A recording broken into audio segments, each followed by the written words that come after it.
Good morning, everybody. Hope everybody's well. Happy Wednesday. For those that are here live, for those that are tuning in, whatever day that is, I hope it's a great one. Today's a day to get a little bit better. Just a little bit. That's all we need. Another inch in the right direction, and those inches continuously add up. And they don't even add up, they compound. We have to really appreciate what a little bit does every single day. It's not just 1 plus 1. It starts to multiply every day a little bit more. We've been talking a lot about this concept of empowerment and happiness as the prereq for success, and really explaining why that is. Because if our heads are in the right space, we're actually not only building an ability for us to tap into something that's within us in a better way. Happiness sort of like allows us into the stores of energy that we have to engage in the challenges before us. It also changes how we see about the past because we're more invested in it, more invested in the happy part. So it allows the past for us to remember the good things, which then ultimately will change how we encounter and engage in the future. What I want to do today is really take it up a notch. Now, one of the best ways to deal with challenge is not to go through it, but it's to go above it. There's actually a great story of the Lubavitcher Rebbe, who they had once contracted with the botanical gardens to use it in a ritual service on Rosh Hashanah called Tashlich, where you go to the water and you say a prayer and confess your sins, whatever it is. It's a custom that we have on Rosh Hashanah. So the botanical gardens in Brooklyn had contracted to give them the space, and then the guy it was raining heavily on that day, and the caretaker had locked the gates without telling anyone. So if you can imagine, the rabbi shows up. He's got all of the Hasidim behind him. Or he's the Rebbe, right? I'm not talking about, he's the Rebbe. And he's at the door. They had contracted the space. The custodian saw it was raining, figured they're not coming. He doesn't know Chabad. Rain, snow, sleet, what? Like, nothing stops him. And the Rebbe gets to the gate. The rabbi, everyone's like, "Okay, let's turn around." Hands the sitter to the guy next to him, and like scales the fence, like in a hop. And the Chassidim were like, "Holy mackerel!" And they all jumped over, and they did the thing, and then they all jumped back. And on the way back, afterwards they got back to the shul, to the 770, and they were dancing after the end of prayers, and he told over this concept. I'm probably messing it up in Yiddish. So for those of you who are familiar with the story of Yiddish, you probably know, maybe you get it right, but I think I understand it as lichatchila ariba. I don't know if that's even right, but what it means in like my Yiddish is sometimes the way you get over problems is you jump over them. Sometimes the only way you get over a challenge is you scale it. That's what I want to do today. I want to talk to you about how to scale challenges. So you have to remember that, like we spoke about, there's a concept. Actually, today's talk is dedicated to an organization called LPI. And I'll speak about them towards the end, explain what they do, very much in line with what we're speaking about. Whenever we're engaged in challenge, what challenge does for us is it messes with our minds. Remember, when you separate out the physical and the spiritual, or the mental, the emotional, it's not as difficult, right? Your heart can be rejoicing even though your body can be going through pain. It happens a lot. When I was a kid and I used to play ball nonstop, we were in pain playing the 6th hour of basketball in 95-degree weather, our hearts were rejoicing. Our body was in pain, right? You can have physical challenge when you're, oh, what Deb just joked, that was awesome. Deb just popped in with a chat about giving birth, right? You can be in physical pain, but your heart and your mind can be rejoicing. That bifurcation allows you to go out and deal with the challenge properly. That's what we're trying to get at, is separating the physical pain and the emotional and mental connection to that. Now, what happens though, is whenever you're engaged in that pain, we all become sort of inherently selfish, right? We focus inward because we believe that I have to now worry about myself because I got to take care of myself. So if I'm now engaged in the challenge, I can't focus on your issues. I got to focus on my issues. If I am struggling with something, I gotta double my focus on my thing because it's going to require more of my attention. Now, if it's an immediate thing, fine, but when it's chronic, it becomes a problem. Because the reason why we have mental pain is sometimes because we're focusing on ourselves. So if you focus on yourself, you now are relegated to your materialism. And I'm not saying it's a negative. It's part of the process. If someone's, God forbid, sick, it's normal to focus on their own sickness. They got to take care of themselves. But what that does is whenever one focuses on self, you stay in the boundary of self. You can't break out of yourself because self is governed by the body. The soul doesn't operate in the context of self. The soul operates in the context of others.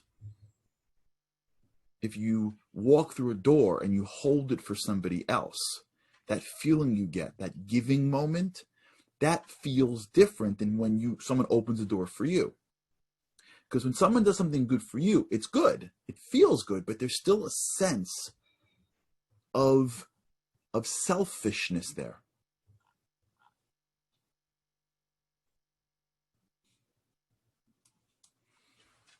That feeling of selfishness may not be unwarranted. And sometimes being able to learn how to receive is a critical skill in life, but it still has a limited function. It could only feel so good. So the receiving of that level of what you're getting still enables you to stay in the game of selfishness. Hope I'm making sense here. So when you're engaging in your issues, you're engaging in your issues through a prism of yourself. You're not tapping into the full extent of your soul because your soul doesn't operate like that. Your soul doesn't operate through the prism of what's good for me. The soul gets triggered when it is doing for others, when it is bigger than self. So whenever you're in a situation of challenge, it's counterintuitive to spend time focusing on others. It's counterintuitive to now take the pain that you have and think about ways you can share with others. How can my pain make me more sensitive to other people? And what can I do because I'm engaged in this challenge to maybe help others? Am I going through this pain for myself, or am I going through this pain because it's going to benefit others? Am I engaged in the challenges of working because I want to fill my pocket, or am I doing it because I want to support my family, or because I want to ultimately be a benefactor? Am I engaged if pain comes at me? Am I just trying to get through that pain? Or am I thinking to myself, when I get through this pain, I want to do something for other people that I now could understand that I couldn't understand before. I want to be there for somebody else that I wasn't sensitive to, but now I'm sensitive to it. I want to be a better spouse. I want to be a better parent. I want to be a better child, because now that I've gone through that thing, or I'm going through that thing, I now have an ability to connect in a deeper way.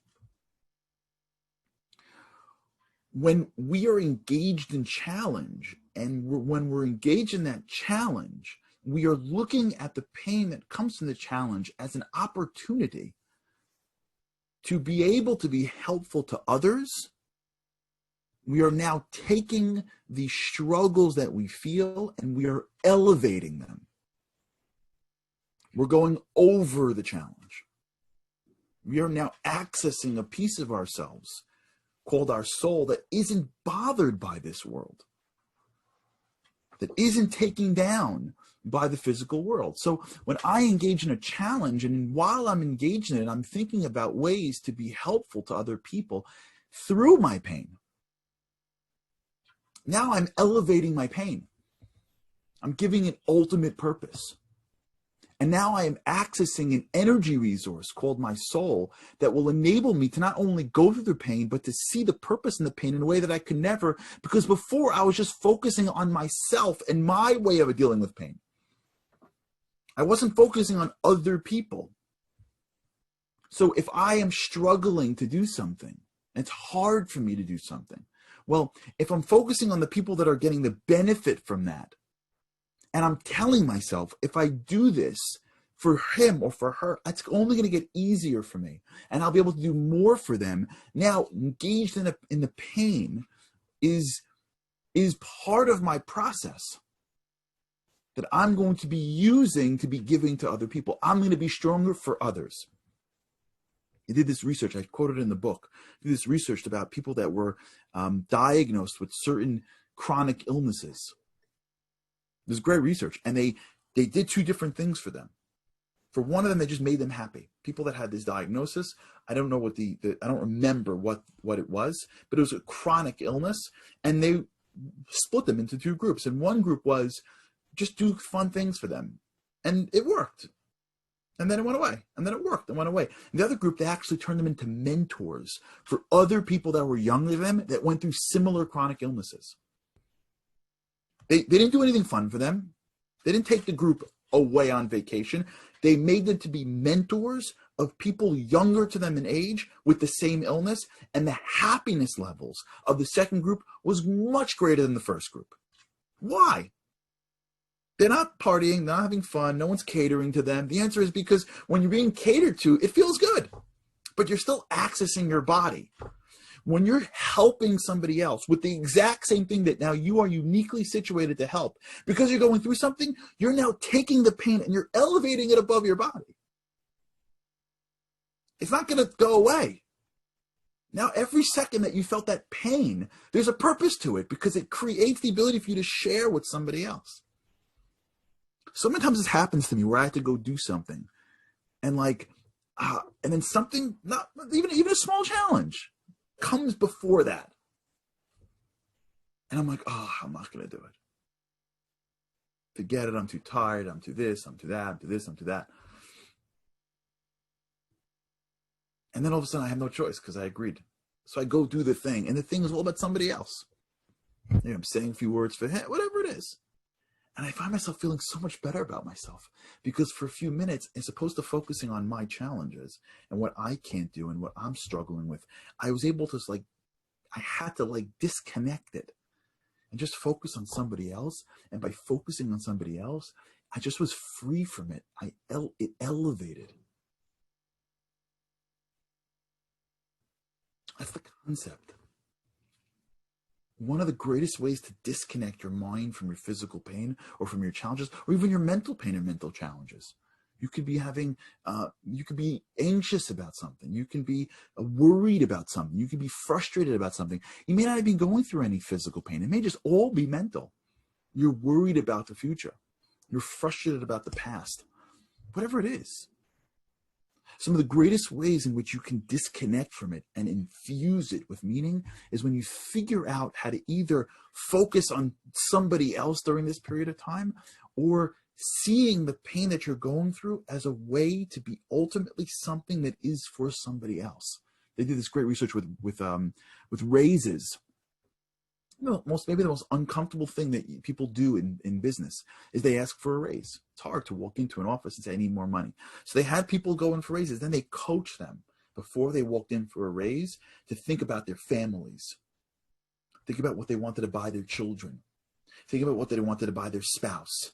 Think about what they wanted to put away in savings for the future for their families. They went through not, I deserve a raise for me, or it's about me, or I'm not thinking of anything, I deserve a raise, or I want a raise. It went to, my family needs more, and the level of strength to walk in and make the ask, and the level of money that was gotten from raises went up exponentially. Why? Because when you're in a position to be helping other people, you tap into a bigger place for them yourself. And one of the greatest challenges of challenge is that challenge places us in a position of taking. Challenge allows our brain to be focused on ourselves. And when you go through things, the greatest block to happiness, which is what we need to get over it, is once I become self-focused, or I think I need to be self-focused, I am now limiting myself. I am now, in a way, disassociating the full extent of my soul. And when I tap into things that are spiritual, it's all joy. There's only joy by God. There's only joy in spiritual. The spiritual doesn't have sadness. That's why we have this mitzvah, this command to be happy, because we don't have you have seriousness sometimes. It's not like you're sitting around them like, juggling, and it's not a circus, but there's satisfaction and depth. And one of the greatest ways to disconnect from that is by being self-focused, which is why you see people giving up comforts to join things of meaning. That's why people give up their comfort. And they give up their safety and security to go join movements, to go join armies, to go join campaigns, to go do things that pay little and require a lot from them. And they wouldn't trade it for the world. Why? Because the feeling of giving and being part of something meaningful feels so much better than being comfortable. That concept of being in a position of giving is counterintuitive in a world that says, if you're not doing well, take care of yourself. And you have to do it with common sense. But sometimes the greatest response is to be able to find the giving moment when I'm in challenge. Who can I give to? Why am I presenting myself in an uncomfortable situation? Who can I benefit from it? And as the challenge becomes associated with something of meaning and purpose, you find yourself having the strength to do things that you never had before. Liran just got it. Through the giving do you overcome the challenge. We're gonna delve a little bit further into this in the next day. Today's what, Wednesday? Okay, so we have another day of the week. Through the giving do you overcome the challenge. I'm gonna tell you about this cool organization called LPI. LPI actually is a group that actually sends out these incredible quotes. It's called the Lost Princess Initiative. It's an organization devoted to using the inner light of Torah to provide a compass and inspiration, searching for connection, spirituality, and Jewish experience. It's a very cool concept. You could sign up for their stuff. Send them a WhatsApp message at 347-391-8819 or lpitorah.com. They send you quotes and they keep you into this depth. It's a very cool concept. I use some of these quotes many times for my own inspiration.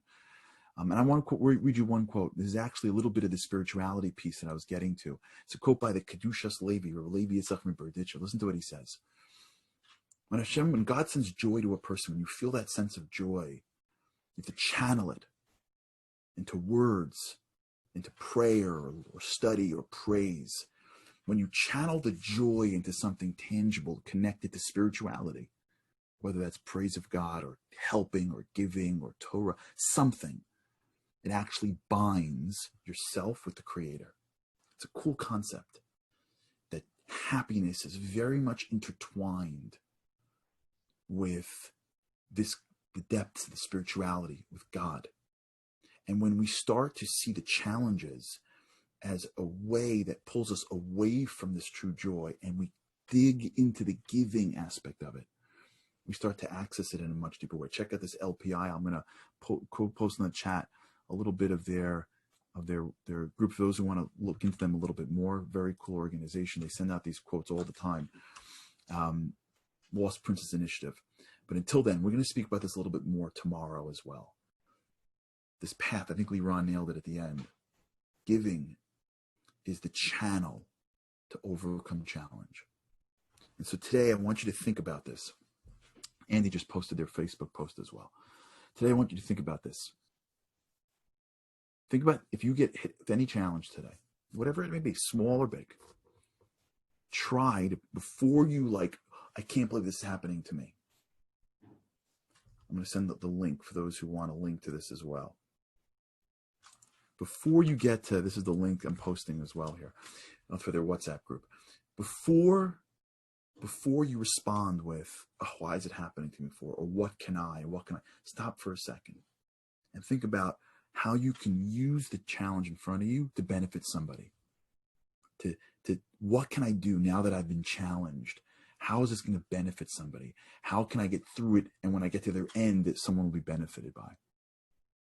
And by doing that, we're going to tap into this infinite, powerful resource that can destroy all the challenges in front of us. All right, we'll continue this. Thanks so much for tuning in. Check out this LPI thing. I think it's really cool. And have a great day. And with God's help, I cannot wait to see you again tomorrow.